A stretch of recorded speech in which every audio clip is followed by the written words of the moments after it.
Hey, I want to welcome Susan Thomas to the Meacham Workshops and to our little interview series. And Susan, I think traditionally it's been the best thing to have you read a poem to begin. And we can Okay, go from there. I will. This is in the Sadness Museum. A couple years ago at the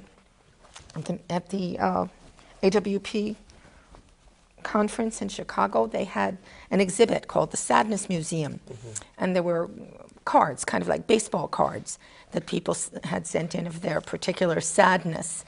And I found it intriguing and also infuriating, because I thought the examples of other people's sadnesses that they'd sent in were actually beyond, not absurd, I like absurd, but sort of trivial. Yeah. And it started making me think about the symbols of sadness in my own life and what I could send in to them, because I thought it was a great idea. Right. So this poem sort of came together in my thoughts of, what I could possibly send them. Okay. And at the same time, a lot of weird little things were happening in my life, so they kind of made their way into the poem. We found the saltines laughable, the broken car door handle merely inconvenient, the single earring nostalgic. The curators tell us boxes are intrinsically sad, but I always find them exciting, containing a whiff of something you always wished for. I promised to send some artifacts of my own sadness, my grandmother's teeth, a wedding ring from a failed marriage, the farewell note of a runaway child. But then I thought perhaps they'd prefer something exotic, like maybe my friend's prosthetic arm that sticks to the steering wheel whenever the weather turns cold. I thought maybe they'd like the 1949 Fleck broiler that shorted out my aunt's pacemaker. I wish I could send them the flower bed full of condoms and cigarette butts planted 20 years ago by the owner of a now defunct cafe on 71st Street, which still sends up crocus and daffodils every spring. But maybe I should save that for the Museum of Hope or the Survival Museum.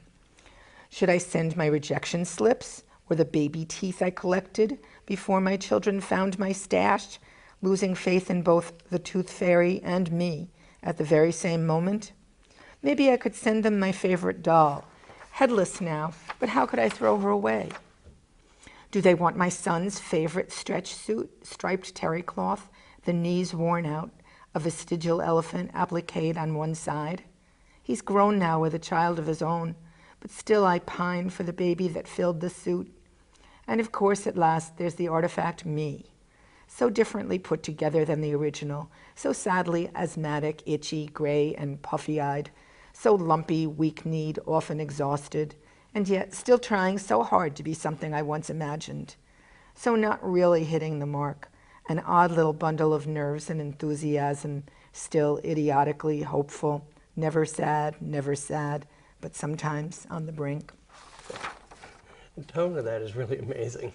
I mean, at some points, it seems like you're being critical of the museum, obviously. Other times, it's not just criticism, but it's kind of an irony and a kind of a self-irony, too.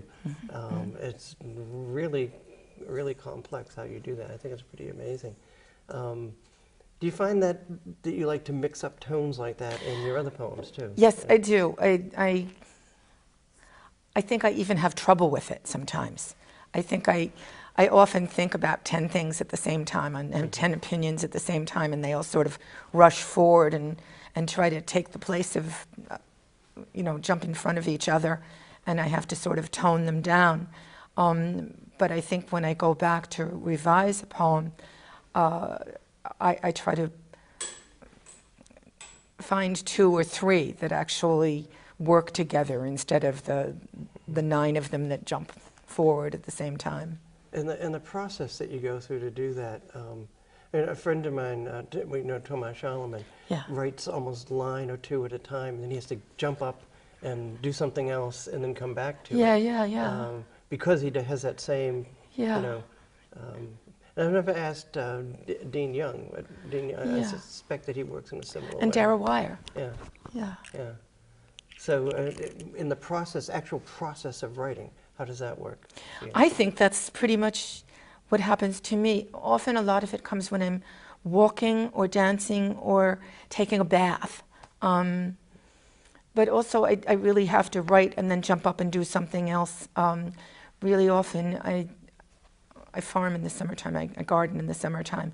I have to run outside and work for a half an hour to an hour in the garden and come back in and do another couple lines. And I make soup every morning.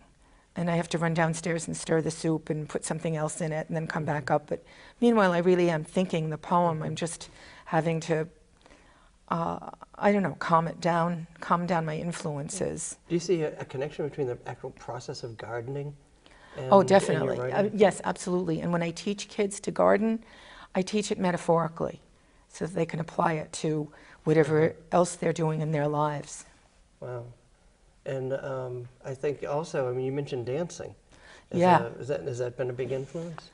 It's a very big influence, obviously, for the sake of rhythm, but I think concentration and muscle memory. In dancing, you really rely a lot on muscle memory, not using your cognitive brain all the time. You may to start out, but it's sort of the same thing as, it's almost the opposite. You're using your cognitive brain at the beginning with dancing, and then you just let it go and let the muscle memory take over. And when you're writing, you have to kind of let things come. It's not exactly muscle memory, but intuition and just whatever it is that, whatever the force is that Those things will come pushes a naturally, poem. really. Yeah. And then later, you're using your cognitive brain to sort it out and revise. Yeah. Another aspect of that mixing is that you really live in two different places. I do, in in the country, basically, and in Vermont, Yeah. and also in the city, in New York. Yes, right. And how does that affect you? And Well, you we- write more in one place than another? I think more in Vermont because there's less happening in terms of distraction, and every day is kind of the same in many ways. And gardening gives you long stretches of contact only with yourself. In the city, I have a real pattern. I wake up every morning and run to my dance class, and I dance for 2 hours, and then I have coffee with my dance friends. And that's usually when my brain starts trying to work on either teaching, or I have some private students, or on whatever poem I'm working on, and then the walk back to my apartment, and then when I get home, I begin work, and and very often there are things to do at night as well. Whereas in Vermont, I'm sort of working all the time. In New York, there are periods of work and periods of real stimulation. So it's interesting. You're really, in some ways, mixing two art forms, dancing and poetry. How do the actual process of dancing, besides his muscle memory, I mean, perhaps something about the rhythm or something. The music, absolutely. The music and actually the feeling, the tone of what we're dancing. That we used to have, our teacher is 87 years old. He was my jazz teacher 50 years ago.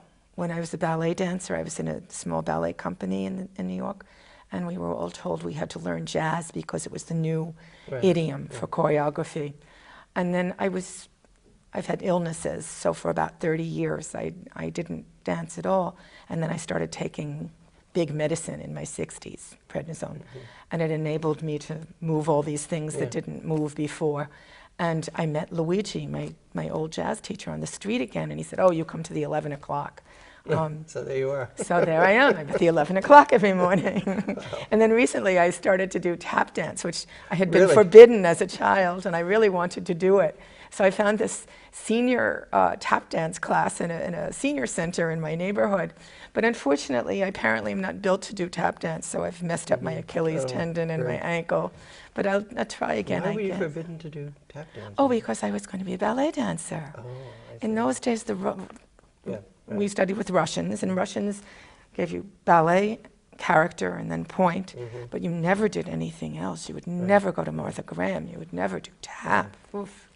No, it would ruin you forever. You know, my friend Leslie Ullman, I remember her doing a class once at Vermont College, which was dance and poetry. Oh. And I think she was trying to do the exact same thing. Are you familiar with any? No, I have to. I mean, I know her name. I don't yeah. know her work. Yeah. I'll have to look it up. It was a real interesting approach, and yeah. So you also do these poems called the Empty Notebook poems. Yeah, Say yeah. a few minutes about that. Yeah. Well, they were sort of a gift, a whole book of gifts, which you encouraged, I have to say. At first you discouraged. And then when you saw the first 10 of them, you hated them. And then after that, you started being more interested in them. But after my first book was out, I didn't know what to write. And I had this notebook. I really depend on notebooks a lot. And I had this notebook that I was carrying around with me all the time. And I usually fill up a notebook, you know, in the first 2 weeks, 3 weeks that I get it. I almost have a notebook a month. And this one was empty all the time. I could never put anything in it. There were no notes. There were no ideas, nothing. And then eventually I started to write about the empty notebook. And then the empty notebook kind of took over by itself. It changed genders. It got all these bizarre political opinions that weren't mine. It became an entirely different entity and ceased to be autobiographical. And then got an arc of its own. Its own life began somewhere in the poems, and at some point it started teaching itself to read and then write, imitating poets that it was influenced by. And that book has just come out, actually, recently. Yeah. Right, fine. Terrific. Well, I want to thank you for being with us today, Thank you so much, and, Rick. coming all the way down from Vermont. I'm from New York. Okay. All right.